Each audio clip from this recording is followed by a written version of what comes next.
Olá, sejam muito bem-vindos a mais um episódio do podcast Procultura aqui na Causa Operária TV. No episódio de hoje, estou gravando a introdução separado do resto do episódio, porque a gente teve alguns problemas aí técnicos e de agenda, então acabou que a gente teve que fazer ele nesse formato aqui. Mas eu vou dar os avisos iniciais, como sempre, depois eu vou fazer um corte aqui para que a gente possa entrar, né? Hoje eu não vou poder apresentar os companheiros como de costume. E o companheiro Daúde estava ausente aí por um probleminha também, um imprevisto que a gente acabou tendo, né? Mas mais um podcast como sempre, né? A gente está sempre aqui na segunda-feira na COTV falando sobre temas diversos da cultura popular e da cultura de massa. Então, no episódio de hoje, a gente fez um episódio mais diferenciado, né? Vocês vão saber do tema, vocês já sabem, né, por causa da thumb, mas eu vou apresentar o tema depois do fim desses avisos iniciais, mas antes disso eu gostaria só de falar o de sempre, né? Eu vou pedir para você se inscrever no canal, clicando no botãozinho vermelho aqui embaixo de inscreva-se. Se você ainda não tem conta no YouTube, que é uma causa muito comum para a gente na faixa etária da COTV, do espectador habitual da COTV, é uma coisa bem comum não ter conta no YouTube, então eu vou pedir para você criar uma conta, né? Atualizar o seu e-mail, criar um e-mail no Gmail, criar uma conta no YouTube. Saiba que você não vai estar ajudando o YouTube em nada com isso, só vai estar ajudando a gente. E também eu vou pedir para você deixar o like, claro, né? Divulgar essa transmissão ou divulgar o vídeo se você estiver assistindo o vídeo depois, né? Depois que ele já foi solto. Mas eu tenho um aviso a mais para dar aqui. Antes de eu dar esse aviso, né, eu vou pedir para você ser membro da Causa Operária TV, né? Por apenas R$8 ao mês você tem aí várias regalias interessantes que você vai poder desfrutar aí, um selo lá do seu nome no chat, stickers personalizados, conteúdo antecipado, e você ganha um bônus nesse próximo aviso que eu vou dar agora, que é o seguinte. Eu, Arthur e o Daúde, né? Eu já mencionei isso no Música de Classe da sexta-feira, mas vou mencionar aqui de novo, né? Era para ter sido o primeiro aviso, teria que ter sido aqui, inclusive. Né? Eu, o Arthur e o Daúde, uma iniciativa nossa, né? Sabendo que o nosso público gostou muito dos episódios que a gente fez sobre jogos e tudo, né? A gente criou um servidor no Discord, né? Para quem não conhece, o Discord ele é um canal de comunicação que está sendo muito utilizado hoje em dia para jogar em conjunto, tudo, né? Ele é muito funcional. Para quem não conhece o Discord, né, mas trabalha em escritório, talvez já tenha usado aquele Slack, né? O Discord é muito parecido com ele, em muitos sentidos. Então, vale a pena baixar e utilizar. E aí a gente abriu esse servidor no Discord, né? Um servidor com canais para jogos, canais para sugestões de temas para podcast. Um servidor onde os inscritos da COTV vão poder se confraternizar, né, conversar uns com os outros, se conhecer, discutir. Os membros vão ganhar um cargo especial lá e a gente está vendo algumas regalias para dar, né? E também a gente vai... Como é que fala? A gente está sempre por lá, né? Quando a gente vai gravar o podcast, quando a gente vai fazer alguma jogatina. Então... vale a pena estar por lá, né? Tanto para jogar com a gente, jogar com outros militantes do partido, tudo, ou seja, para conversar mesmo, né? O Discord é o nosso canal de conversação mais preferencial, assim, para coisas mais descontraídas, né? Então a gente criou esse canal com o intuito de gerar aí uma confraternização entre os inscritos da sua TV, os apresentadores, tudo. Né, um canal organizadinho, tem suas específicas regras e ele está aberto aí. Eu vou pedir para a produção colocar o link na descrição do vídeo, nos comentários e no chat da transmissão ao vivo. Com isso a gente vai poder divulgar bem. Então eu peço para todo mundo que gosta do conteúdo que a gente faz, gostaria de, sei lá, jogar uma partidinha de Among Us, uma partidinha de League of Legends, seja lá o que for, com companheiros nossos aqui, porque a gente sabe que o ambiente desses jogos muitas vezes é muito hostil, né? Um pessoal muito por muitas vezes um pessoal bem hostilizante mesmo, a gente recomenda a entrada lá e a participação, uma iniciativa nossa muito interessante. No mais, eu vou reforçar para você dar like no vídeo, se inscrever no canal, né? A gente está indo numa batalha para chegar aos 100 mil inscritos, né? E conseguir aquela plaquinha de prata. Fora que dos 100 mil para 1 milhão é uma jornada um pouco menos complicada do que a jornada do 0 aos 100 mil. Né? A gente já está há muitos anos aqui nesse mundo do YouTube e a gente está aí, né, nessa guerra até hoje para chegar nos 100 mil. Então, vou pedir por favor para você se inscrever no canal e deixar um like aí nesse vídeo. Né? Mas no mais é isso. Eu vou deixar vocês aí com o podcast propriamente dito. Certo, agora depois dessa introdução eu gostaria de introduzir o nosso tema. E o tema de hoje a gente vai falar um pouco da trajetória aí de um nutricionista famoso que foi muito comentado nos Estados Unidos nas décadas de 80 e 90, né, e travou aí uma batalha contra a indústria de alimentos, em um certo sentido, e alguns sensos comuns da indústria. Né? A gente vai falar hoje do Dr. Atkins, que é uma figura essencial aí para quem pesquisa sobre a história do desenvolvimento da nutrição. Né? Hoje em dia, o trabalho dele, de certa forma, se consolidou aí, não necessariamente em torno da figura dele, mas a proposta dele aí é muito popular. Né? Eu tenho certeza que todos os ouvintes aqui da Causa Operária TV conhecem. Eu tenho algum amigo que falou, eu estou precisando emagrecer, vou fazer uma dieta com baixos carboidratos. Então a gente vai falar um pouquinho disso hoje, né? O Arthur, que viu um documentário biográfico sobre ele, podia dar uma introdução, falar um pouquinho sobre a figura dele mesmo. Sim, até antes disso, né? Até para dar uma continuidade aos outros episódios, a gente anteriormente fez episódio aí sobre a Terra plana, etc, né? Sempre do ponto de vista aí da ciência oficial e também da tentativa ou de projetos científicos reais, né? Como do Robert Atkins, né? Em relação a um tipo de ciência não tão bem aceita, né? E o Atkins, no caso, né? Ele foi aí um médico nutricionista, né? No caso, um cardiologista também, e escritor de uma série de obras aí, principalmente a mais famosa dele, né? Que foi colocada a respeito justamente do pessoal para ingerir proteínas, gorduras e carboidratos leves, né? Ele desenvolveu, isso nos anos principalmente 70, 80, né? Toda uma teoria com base numa pesquisa anterior sobre o uso de carboidratos aí para o pessoal que está buscando fazer dietas, né? Não é de hoje que as dietas, né, elas sempre entraram digamos assim, várias dietas entraram na moda no mundo durante todas essas últimas décadas. Seja você, por exemplo, cortar sua alimentação por horas, seja você consumir apenas vegetais, uma série de outras coisas, né? Se você fazer uma lista, dá para citar centenas aí de dietas possíveis. Porém, o Robert Atkins, né, ele que como um cardiologista, ele fez uma pesquisa à parte, ligada principalmente a um problema dele, né? Ele era uma pessoa que precisava, nesse sentido, fazer uma dieta.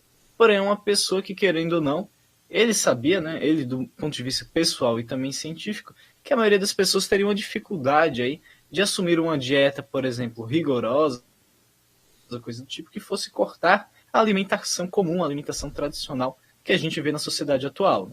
Então, ele vai pegar a sua pesquisa em si, né? Ele vai pegar, no caso, os alimentos aí menos conhecidos para dietas, né? Que seria, por exemplo, alimentos com gordurosos, etc. E iria tirar justamente os alimentos aí com carboidratos, né? Fazendo toda uma série, né, de semanas, etc., um acompanhamento que vai introduzindo pouco a pouco os carboidratos na dieta das pessoas. Esse estudo, né, logicamente, ele primeiro teve um boom inicial, esse boom inicial aí com a própria, nos anos 80, o pessoal começou a adquirir os próprios materiais, que ele formou uma pequena empresa e tudo mais, começou a girar em torno dessa questão dessa nutrição, porém logo sofreu diversos ataques por parte da medicina tradicional.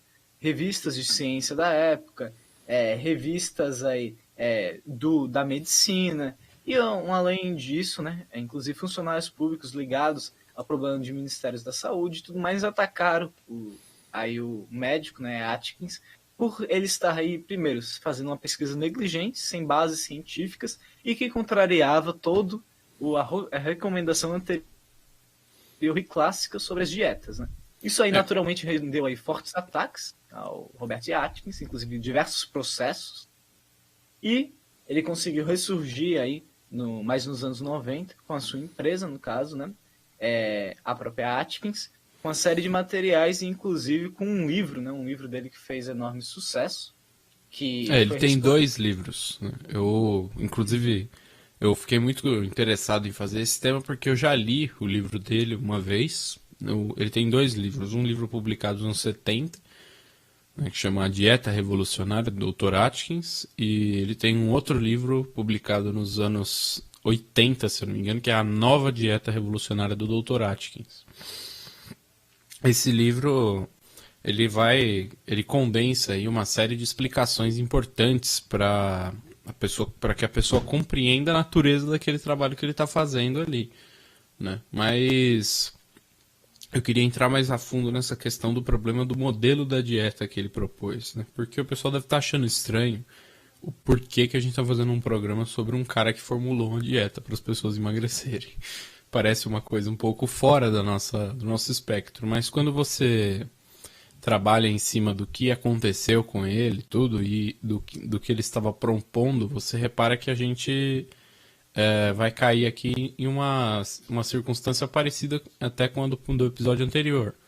Com o diferencial de que, para quem viu o episódio anterior, sabe que assim, a gente não leva a sério as teses dos terraplanistas em nenhum sentido absoluto que seja.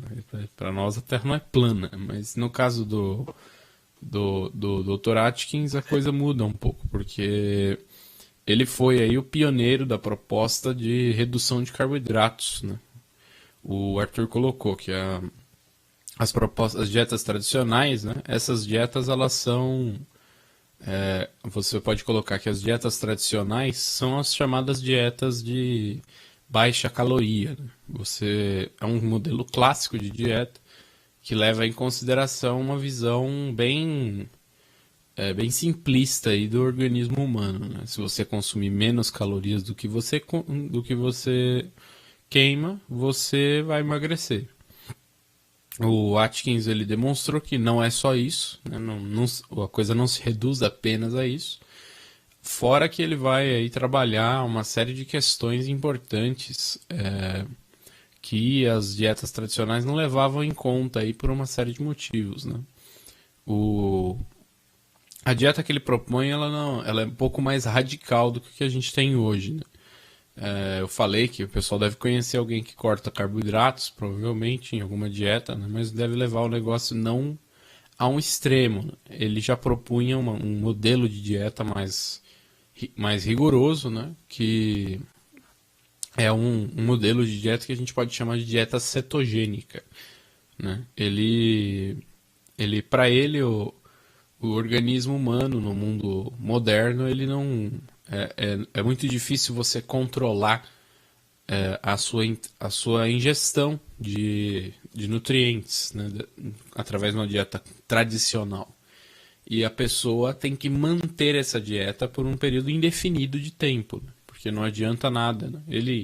Inclusive, boa parte das coisas que ele define no plano de dieta dele, elas são definidas por um estudo empírico.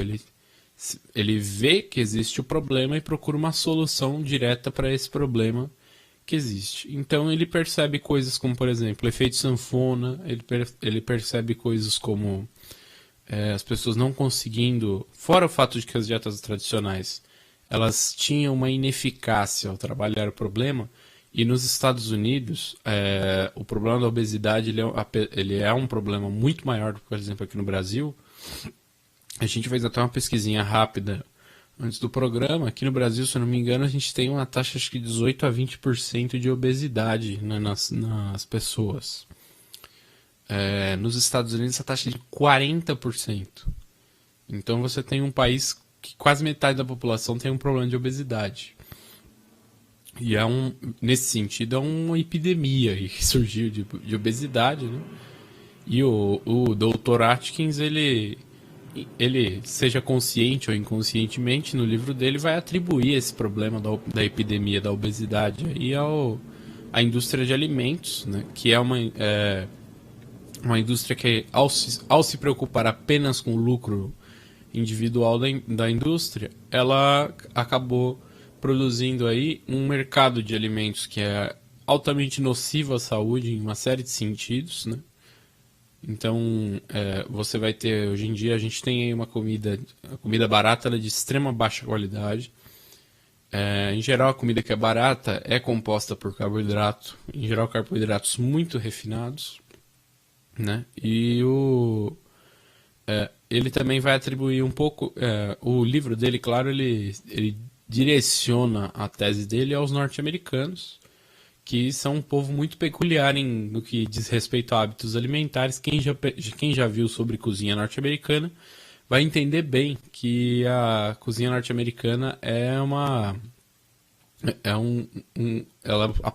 demonstra um péssimo hábito alimentar desse povo, né, que tem aí uma alimentação profundamente desbalanceada, né? Ele no livro menciona, inclusive, que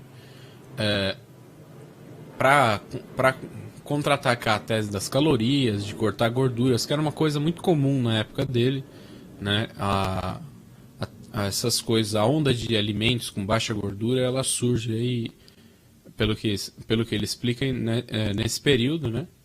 E ele vai contradizer isso daí, em partes com alguns dados também que ele apresenta no livro, como, por exemplo, ele diz o seguinte, que os franceses, ele faz uma comparação de dados populacionais, né? Ele diz que na época os franceses eles consumiam mais que o dobro da quantidade de gordura que os norte-americanos, né? O hábito alimentar dos franceses, ele envolve muita manteiga, né? Por exemplo, não sei se o pessoal que está aí ouvindo já viu uma receita, por exemplo, de purê de batata francesa, né, tradicional. Não tem leite, nem creme de leite. O purê é feito com manteiga e batata só, né? Então os franceses eles têm o hábito na culinária deles de usar bastante manteiga para fazer as coisas, né? E ele aponta que os franceses, por exemplo, têm o hábito alimentar de comer muito mais gordura do que os norte-americanos. Só que eu acho que, se eu não me engano, ele apontava que eles tinham uma quantidade substancial de problemas cardíacos a menos. Eu não lembro se era metade a menos, um terço. Só que eu lembro que ele aponta o seguinte, né? Eu estou pegando os dados do livro, são dados antigos, né? Mas falando assim, contexto da época dele que ele propôs, né? Eu não cheguei a pesquisar hoje em dia, mas provavelmente deve estar uma coisa parecida, né? Ele coloca o seguinte: os franceses têm menos problemas de coração, né? Problemas de coração e obesidade do que os norte-americanos. E aí ele aponta um dado chave para colocar o problema, que é o problema do açúcar. Ele mostra que os americanos consomem, acho que era 3 vezes mais açúcar que os franceses. E para ele isso daí é a chave do problema, entendeu? Na época dele, você vê que existia aí uma necessidade por uma descoberta nova, né? No sentido da luta contra a obesidade nos Estados Unidos, que é um problema, até hoje é um problema muito grande, né? E a gente, quem vê através do hábito alimentar norte-americano, consegue entender, né? Lá, diferente daqui, por exemplo, um lanche de fast food é uma coisa barata, né? Então aqui você pode acabar pagando uns R$ 40 para comer aquele lanche podre lá do McDonald's, mas mas lá eles pagam assim $6, $7, um combo. Então o cara almoça num lugar desse, é um preço muito acessível, né? Que é um outro problema que vai acabar se manifestando aí para contribuir com esse problema. os norte-americanos, eles acabam tendo eles tinham, e têm até hoje, né, o hábito alimentar muito prejudicado aí, em grande medida pela indústria, né? Não só tanto pelo seu hábito tradicional, que a culinária norte-americana é muito desbalanceada, mas também pela indústria de alimentos que colocava para eles uma alimentação de muito baixa qualidade. Atkins, ao propor esse modelo de dieta, ele vai acabar sendo meio execrado aí pela indústria alimentar, né? Porque ele vai estar contrapondo aí, o que é empurrado pela indústria, né? Com um plano de dieta mais normal, né? A dieta dele, ela se preocupa com uma série de aspectos que vão muito além do problema meramente da pessoa emagrecer, né? Então ele vai aí se importar, por exemplo, com doenças como diabetes, ele vai se preocupar com a manifestação de problemas que a pessoa pode ter durante o processo de fazer a dieta, né, que ele mostra também que a maneira com que as dietas tradicionais eram ministradas para determinadas pessoas, elas podiam provocar determinados problemas até mentais nas pessoas, dependendo da rigorosidade que era incompatível com a situação de determinado cidadão que procurava aí uma forma de emagrecer, mesmo que isso aí significasse estar entre a vida e a morte, né? É muito convincente também o estudo de caso dele, porque ao longo do livro ele vai tratar do problema dos pacientes dele, citando nomes, explicando casos detalhadamente. Então, o que ele receitou para a pessoa comer, o hábito alimentar que a pessoa teria que ter. Ele cita nomes. Então, nesse sentido, ele fundamenta bem a tese no livro dele, né? A gente já vai entrar em outros aspectos. Queria só uma palavrinha do Arthur em cima disso. Uma coisa que, pelo menos assim, um dos pontos que mais para mim chamam a atenção em relação a esse problema, né? Além da dieta, como a gente colocou, isso é um negócio ligado mais a um problema real, né? Inclusive um problema aí da própria funcionamento da questão alimentícia nos Estados Unidos, etc. Tem uma série de entrevistas do Dr. Atkins que ele assim, ele era constantemente acusado de tudo, né? Inclusive na sua morte, isso aí é uma leve anedota, né? Ele morreu acima do peso, no caso, isso por causa de uma série de complicações que ele teve. Inclusive, ele bateu a cabeça, entrou em coma, etc. Porém, a imprensa entrou toda numa discussão para ver se ele morreu dessa forma por causa da dieta dele ou se foi por causa de um problema normal de ele ter entrado em coma, ficar internado por um tempo, etc. Então, assim, é engraçado que até mesmo depois da morte dele, a viúva dele teve que dar declarações na imprensa para debater e buscar desmistificar uma série de pontos que eles acusavam, né? E nas entrevistas antigas mesmo, né, ele uma série de vezes ele acusou, por exemplo, o próprio governo, etc., de estar buscando atacar as pesquisas deles, inclusive para influenciar a compra aí de determinados tipos de produtos alimentícios que estavam no mercado, né? E eu acho que uma outra coisa importante, né, acima disso tudo, é que no final das contas, né, a dieta dele se mostrou uma dieta palpável, né, isso levando em conta a situação atual. Até desse ponto de vista, é bom colocar que é uma dieta aí que, como antes a gente disse, né, ela contraria a norma comum, e ela inclusive contraria uma série de outras questões, todo o mercado à parte, que se reúne através da dieta, né?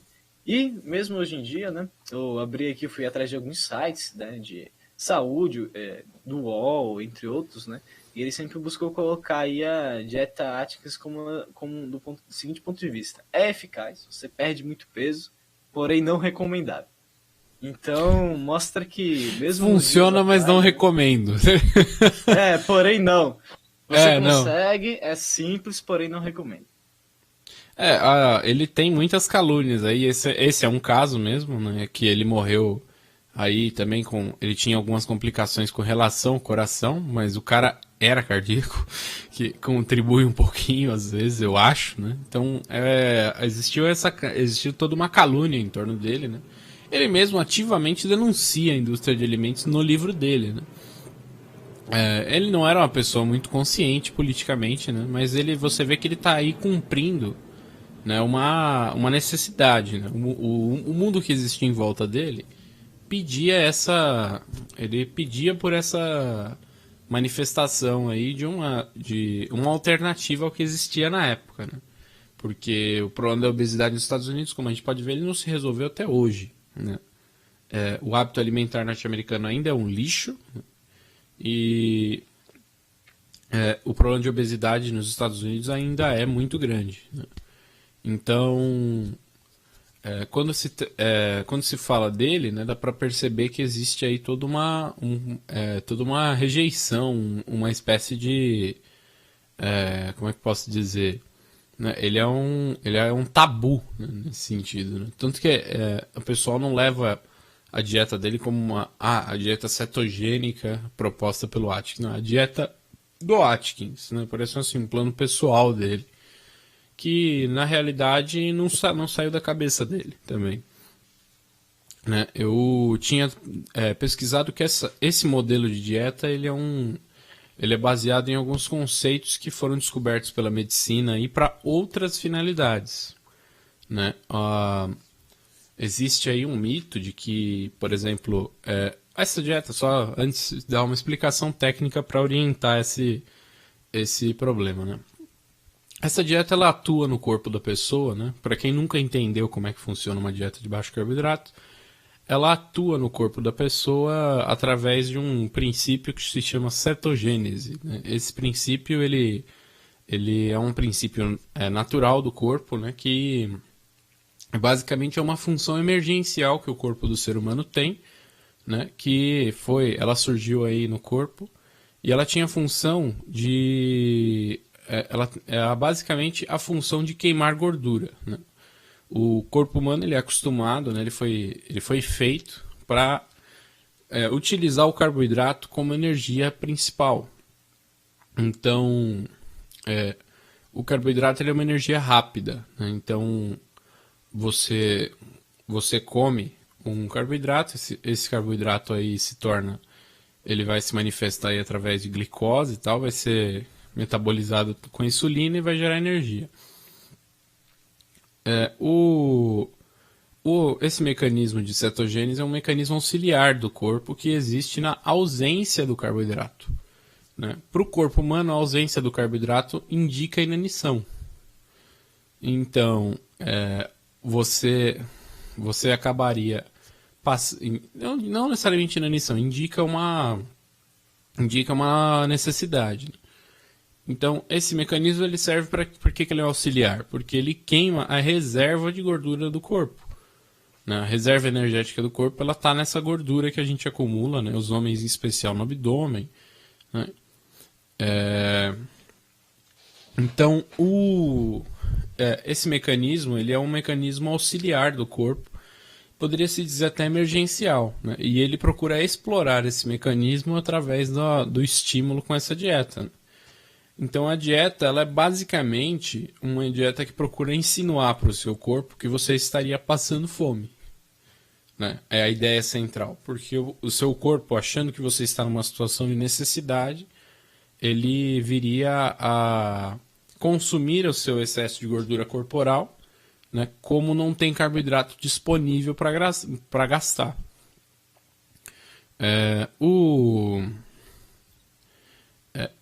Esse princípio ele é um princípio mais antigo. Né? Existe um mito de que isso aí teria sido descoberto na Grécia, através dos tratamentos de epilepsia, né? Onde determinados pacientes de epilepsia teriam sido deixados passando fome e os seus ataques teriam parado. Né? Isso aí seria uma descoberta interessante.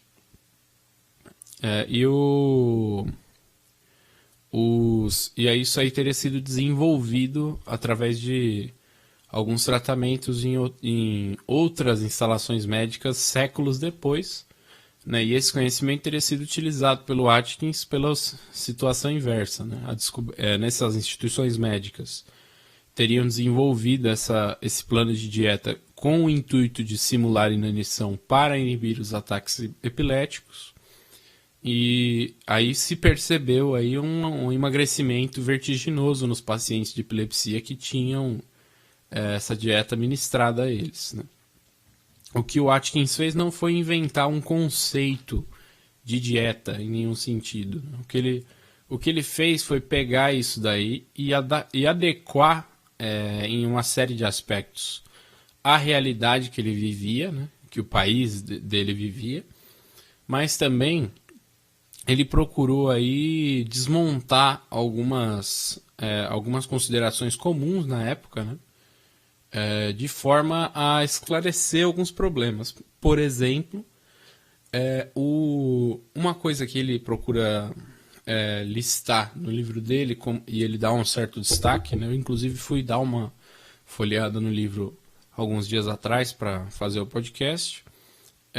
Eu peguei essa parte, achei muito interessante, onde ele fala sobre o problema da compulsão alimentar, né? Ele diz que nos Estados Unidos, na época, existia aí uma grande quantidade de diagnósticos aí de compulsão alimentar, né? Ele inclusive cita aí um caso de um paciente dele, que era um sujeito, um executivo, que foi se tornando obeso, né? Porque pelo seu alto consumo de açúcar, né? Segundo ele, o sujeito teria o típico diagnóstico de compulsão alimentar. Pelas próprias palavras do paciente, ele diz o seguinte: eu sabia a localização de todas as maquininhas de doces e refrigerantes que tinham no caminho da minha casa até o meu trabalho, e comprava uma coisa em cada uma. Esse é o típico, poderia ser colocado como típico comedor compulsivo, né? O Atkins ele procura desmontar isso daí em cima de uma afirmação de que isso não é uma mera compulsão alimentar, uma compulsão por alimentos, porque ele coloca isso, né? Quantas pessoas você já conheceu que são comedores compulsivos de bife? Ou comedores compulsivos de ovos cozidos, por exemplo? Essa pessoa certamente não existe. Então existe aí um problema. A compulsão alimentar, na maioria dos casos, ela não é uma compulsão alimentar, segundo ele, mas sim um vício em carboidrato, né? O seu corpo ele se tornou viciado, e ele coloca que é um vício como qualquer outro. A pessoa viciada em açúcar, né, de uma certa forma, ela é como qualquer outro viciado em cocaína, por exemplo. A diferença é que o açúcar engorda e a cocaína destrói a cabeça da pessoa, né? Então é uma diferença grande aí nos resultados, mas a forma da coisa é muito parecida, entendeu? É um vício, né? E fora que ele coloca aqui, por exemplo, no caso desse sujeito aí, ele consumia uma série de produtos industrializados, cheios de carboidratos refinados, e esses produtos eles continham aí também uma série de produtos químicos, né, e aditivos industriais que também acabavam contribuindo para esse quadro de dependência, né, podemos dizer assim. Então ele cria aí. Eu tenho certeza também que todo mundo que está ouvindo aqui conhece tem aquele amigo, aquela amiga que come loucamente, né, um doce que seja, né? Por exemplo, não para de comer. Às vezes a pessoa não engorda, tem sempre aquele seu amigo magro de ruim, mas eu falo assim, conhece aquela pessoa que come um doce ou toma um determinado refrigerante sem parar, seja uma Coca-Cola, um Guaraná da vida, ou como um docinho pequeno, sempre, né? Para ele, isso daí configura um vício em carboidrato, não uma compulsão alimentar, né? E o argumento dele é esse: você nunca viu uma pessoa dessas tem um vício em comer bife, por exemplo. E bife não é ruim, né? Ele coloca steaks, né, por exemplo. Por exemplo, carne não é ruim, mas não vicia ninguém. Então, ele tem essa consideração, né, de que existe aí um vício, né, e os carboidratos eles geram esse vício em um conjunto de pessoas grande na época dele. Fora, aí em cima disso, né, ele procura um modelo de dieta, né? Como eu falei, ele pega aquele conhecimento que ele tinha sobre o problema da dieta de baixo carboidrato, né, da cetogênese e tudo, e ele vai procurar esquematizar isso daí de forma que as pessoas consigam seguir, porque ele vai colocar que outro pilar do problema do americano seguir uma dieta, isso aí vai valer para qualquer outro povo, né? É que o norte-americano é meio que, como o poder aquisitivo lá é maior, ele podia pensar a dieta com mais liberalidade. Ele coloca que o outro pilar do problema é a tolerância da pessoa a fazer a dieta, né? Ele mostra que a maioria das dietas tradicionais elas são dietas que impõem um regime de restrição muito grande na pessoa, apesar de não serem as chamadas dietas restritivas. Eu mesmo acho que isso é uma conotação que a indústria colocou no trabalho do sujeito, né, como forma de afastar as pessoas. Não, essa é uma dieta restritiva, né? Então, o problema é o seguinte, uma dieta qualquer é restritiva. Você não pode comer em determinados grupos de alimentos, né? Você às vezes pode comer um ou outro, mas é uma coisa muito limitada, assim, então você pode dizer que você tem uma restrição. E mais do que isso, você tem uma restrição quantitativa do quanto você pode comer. Ou seja, em todos os casos aí você tem uma restrição, ou seja, toda dieta é meio restritiva. Então, de certa forma, existe aí esse outro lado da coisa que vai procurar puxar o tapete dele aí, né? Ele vai colocar, né? Isso é uma coisa importante de colocar. Essa dieta desse sujeito, ela não é mais uma dessas dietas malucas que o pessoal inventa aí hoje em dia. Na época dele tinha também, né? Da pessoa ficar tomando leite, depois comer um ovo na janta, comer batata e ovo só. Não é uma coisa maluca e anticientífica, né? O trabalho dele é um trabalho sério, né? Ele fez uma pesquisa, tudo. Ele diz no livro dele que ele atendeu mais de 13 mil pessoas no escritório dele ao longo da trajetória dele, aí o que ele atendeu pessoalmente, né? E o trabalho dele, como vocês veem, hoje em dia, de certa forma, ele é um trabalho relativamente consolidado, apesar de a figura dele não ser reconhecida. Mas você vê que hoje em dia o modelo de dieta mais popular é o modelo de baixo carboidrato. Nem sempre chega no modelo de dieta cetogênica, mas ele é um modelo de dieta muito popular hoje em dia, né? E você vê que, apesar do boicote da indústria, a eficácia do modelo é maior, né? Então, ele acabou superando aí esse problema.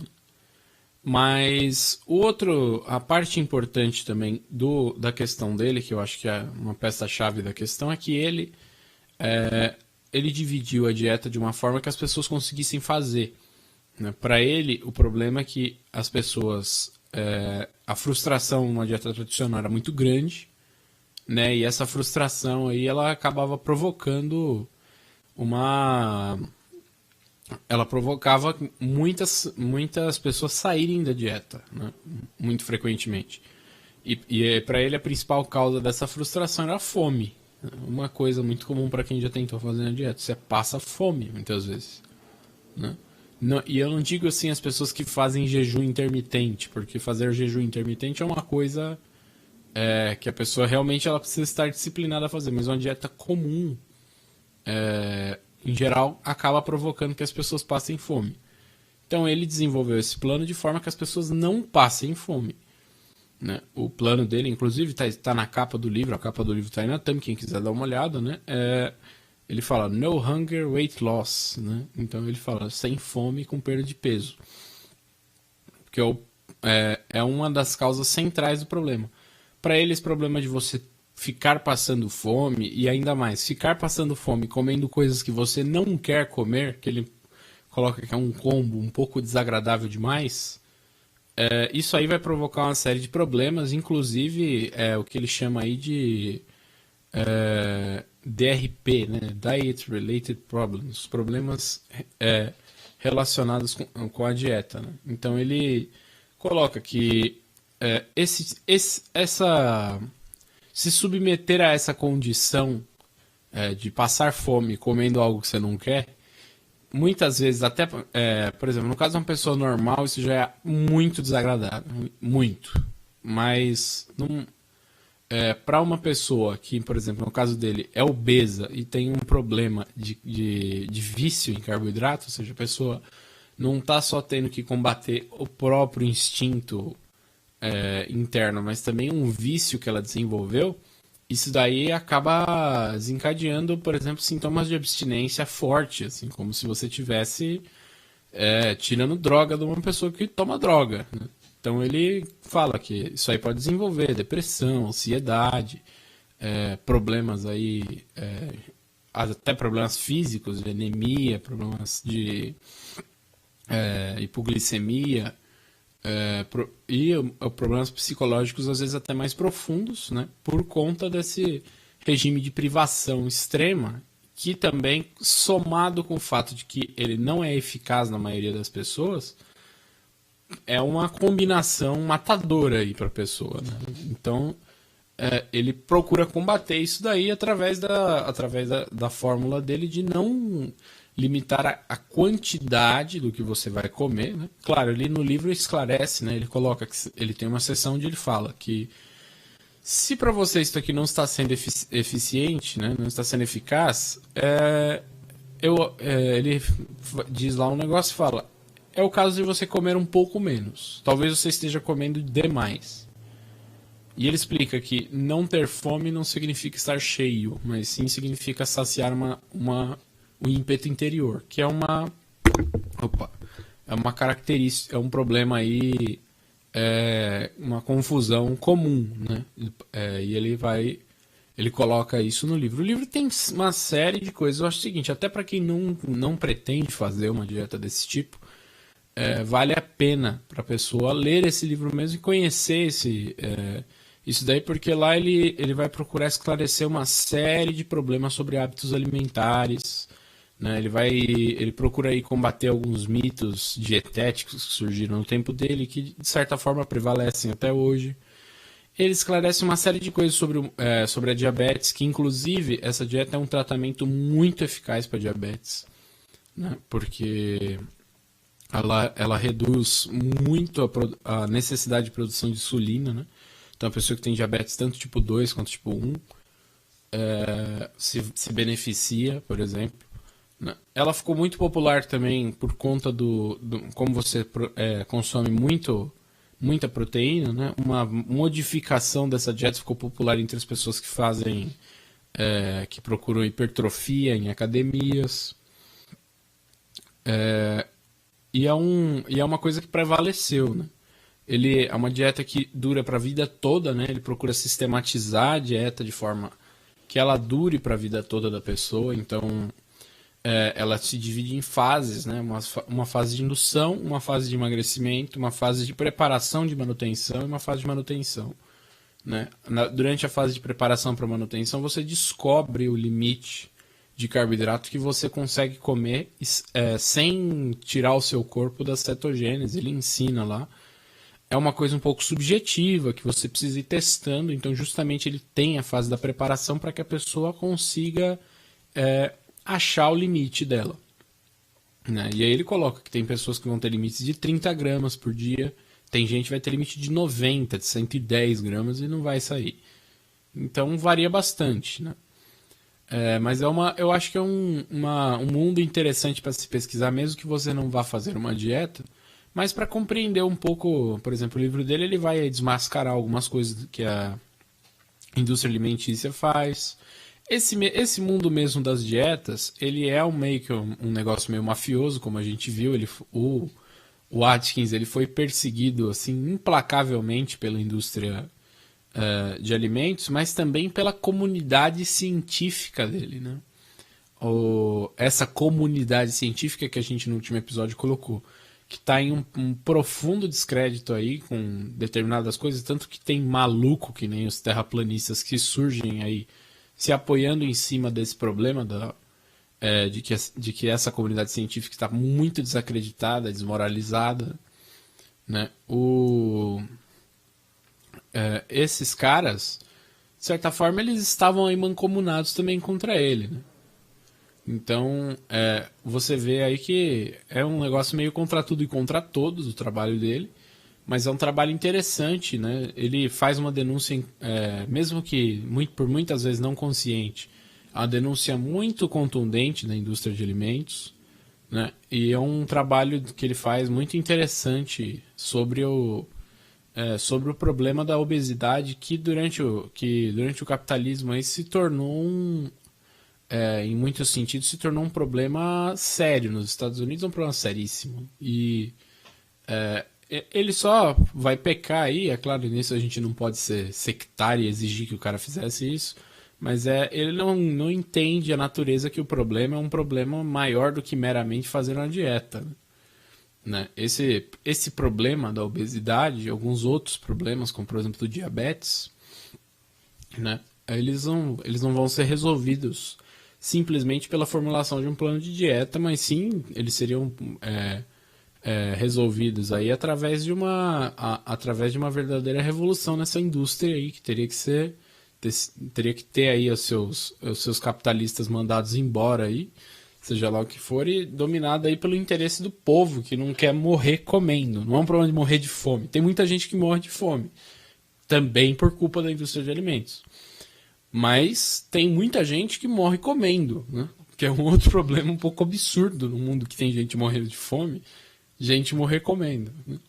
Então, essa indústria ela teria que trabalhar em torno de alimentar as pessoas de uma maneira mais saudável e não de estar mancomunada com uma comunidade científica aí que se beneficia de uma crise de saúde permanente, por exemplo, no estado norte-americano e no mundo, né?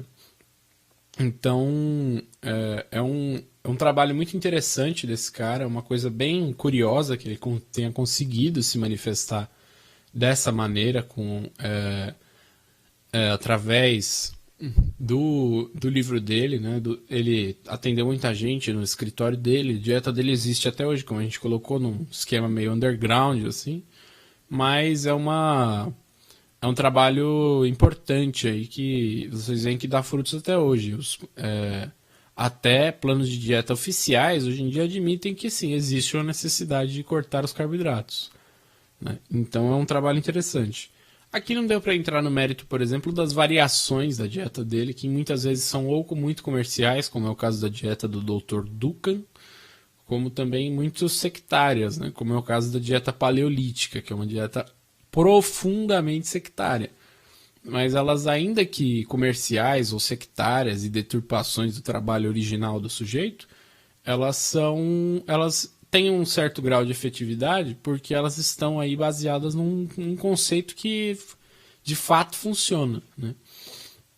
Que é o conceito inicial da dieta cetogênica. Então, é o caso também, isso aí o pessoal poderia olhar, mas eu já deixo essa ressalva que tem essa consideração de que, por exemplo, no caso do Dr. Duncan, você vê que ela é uma dieta muito similar à dieta do Atkins em uma série de sentidos.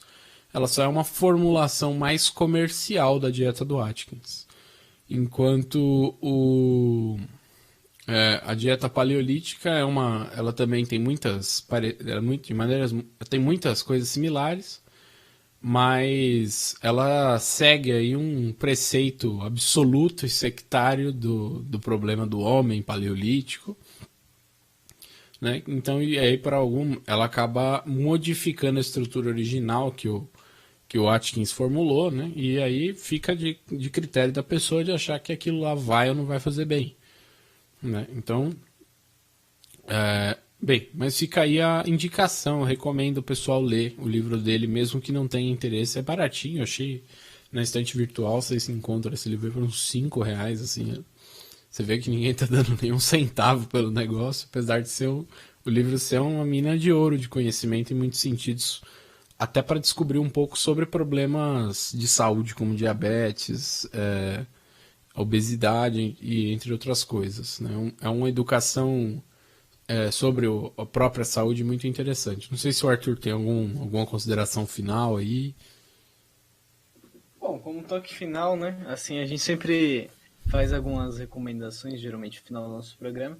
Recomendo aí assistir, dar uma olhadinha, tem um documentário com o próprio nome dele, que no YouTube tá, no caso, com a legenda e com a voz, né? A dublagem em português de Portugal. Então, a não ser o gelado, que é o sorvete, vocês vão entender boa parte do problema. E, e assim, eu recomendo para, inclusive a título de curiosidade, um documentário curtinho aí, que é bom para pegar todo esse balanço, inclusive ver as entrevistas dele na época, etc. Uma boa aí pro pessoal que ficou curioso depois desse podcast. Certo, mas bem, a gente vai ficando por aqui com mais um episódio do podcast Pro Cultura. Eu agradeço a todos pela audiência aqui na Causa Operária TV. Esteja você vendo esse vídeo, esse áudio, no caso, esse podcast. Seja você ouvindo ele gravado, esteja você ouvindo ele na transmissão, né? A gente agradece a audiência, né? Eu vou pedir de novo para você se inscrever no canal, deixar um like nesse vídeo. Se você não é inscrito, você não é inscrito porque você não tem conta, eu vou pedir para você criar essa conta no YouTube, né? E se inscrever. E também vou pedir para você entrar no nosso servidor do Discord, como eu falei ali no começo, né? A gente tem um servidor no Discord que a gente criou aqui, né? Para a interação aqui de nós, apresentadores, com inscritos da Causa Operária TV, de inscritos com inscritos, de pessoas simpatizantes do partido, com pessoas que vieram pela CLTV, né? Lá você vai poder jogar com a gente alguma partidinha de Among Us, de League of Legends, de CSGO, seja lá o que for que dê para jogar com o pessoal, né? Você vai poder trabalhar aí conversar, tudo, deixar opiniões de temas para o programa e interagir com a gente. Então eu vou pedir para a produção deixar nos comentários e na descrição, e se puder na transmissão da sua TV durante esse vídeo, né? Mas eu vou pedir então para o pessoal entrar lá, que é bem legal, uma iniciativa interessante que a gente tá tendo aqui. No mais, muito obrigado. Seja membro, deixe seu superchat, se inscreva, dê like. Rumo aos 100 mil. Muito obrigado. Até a próxima segunda-feira.